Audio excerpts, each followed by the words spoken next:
잘 나가는 부자 친구 하나쯤 있으시죠? 저에게도 그런 친구가 있습니다.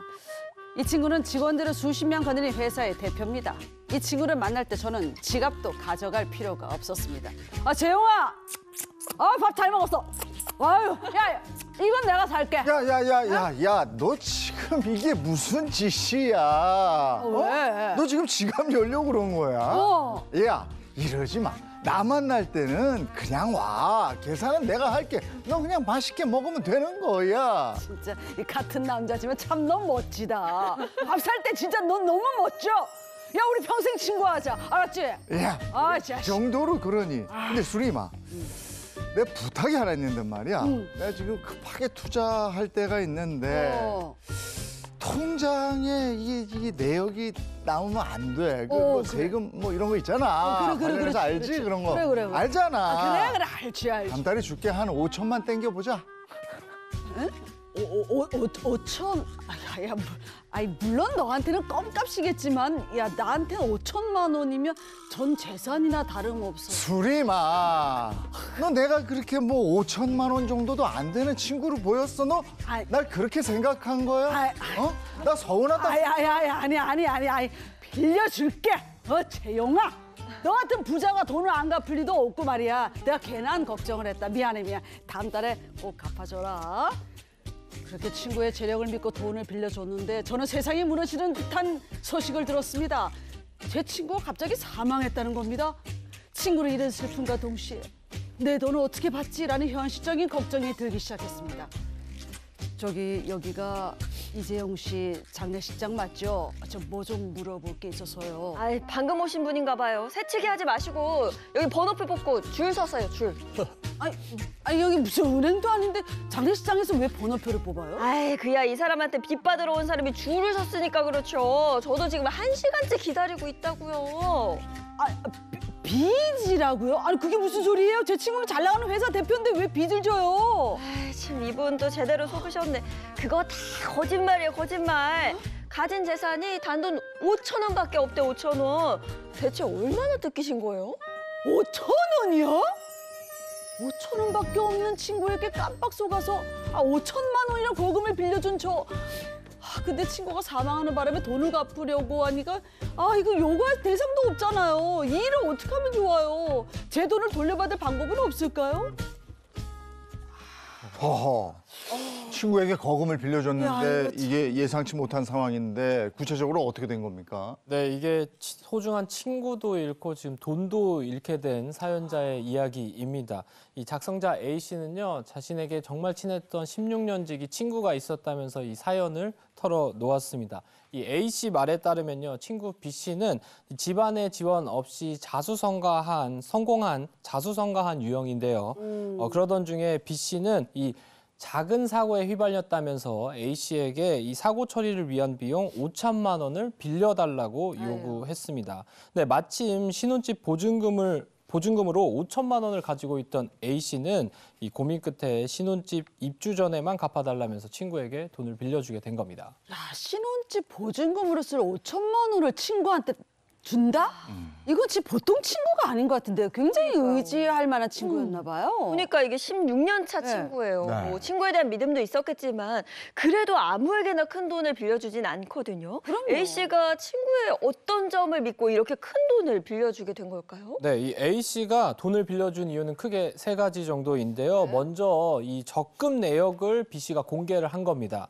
이 당시 친구는 만기를 앞둔 자신의 적금 통장을 보여주면서 이 돈을 받으면 바로 갚겠다라고 했는데 적금 통장에 잔액이 한 9천만 원 정도 있었습니다. 또 이 친구가 이 번듯한 직장과 집도 있었고 결정적으로 친구가 직접 이 차용증을 써주겠다면서 직접 차용증까지 써줬다고 합니다.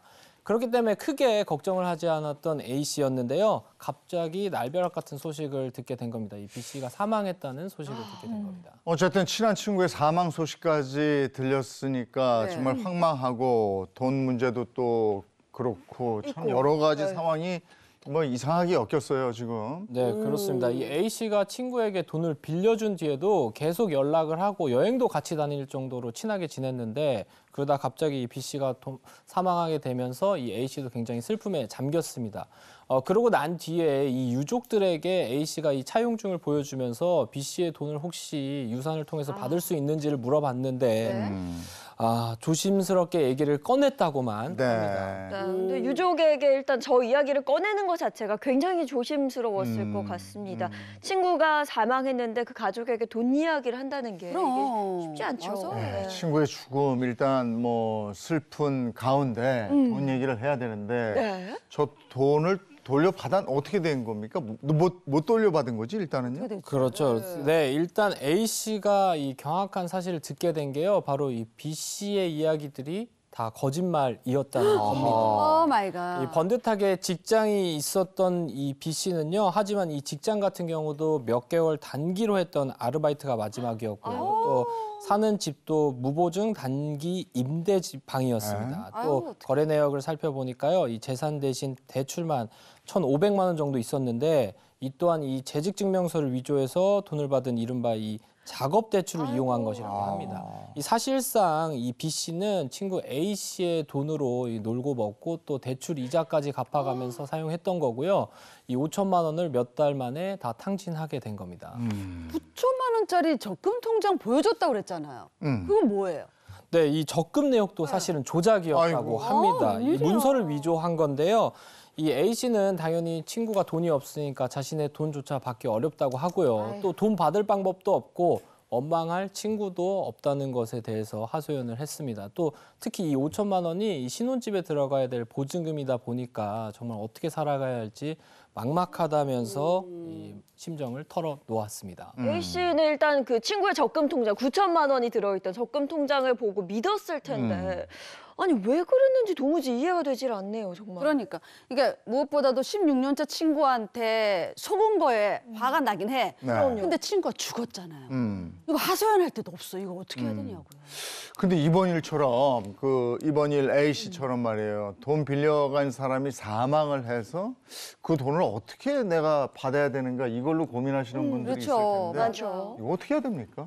만약에 친구가 살아있으면 법적으로 할 수 있는 게 많아요. 맞아요. 일단은 이 친구의 행동은 이제 사기죄가 될 수가 있거든요. 다 네. 속여가지고 이제 돈을 이제 편취한 거기 때문에 뭐 형사 고소를 할 수도 있고 민사소송을 통해서 받을 수도 있는데 문제는 뭐냐면 이 친구가 사망을 했다는 겁니다. 뭐 죽은 사람 상대로 어떻게 소송할 수는 없잖아요. 자, 그럴 경우에 포기하지 마시고 왜냐하면은 우리 그 상속이라는 게 꼭 적극 재산이 있어야지만 상속이 되는 게 아니라 네. 빚, 채무도 상속이 됩니다.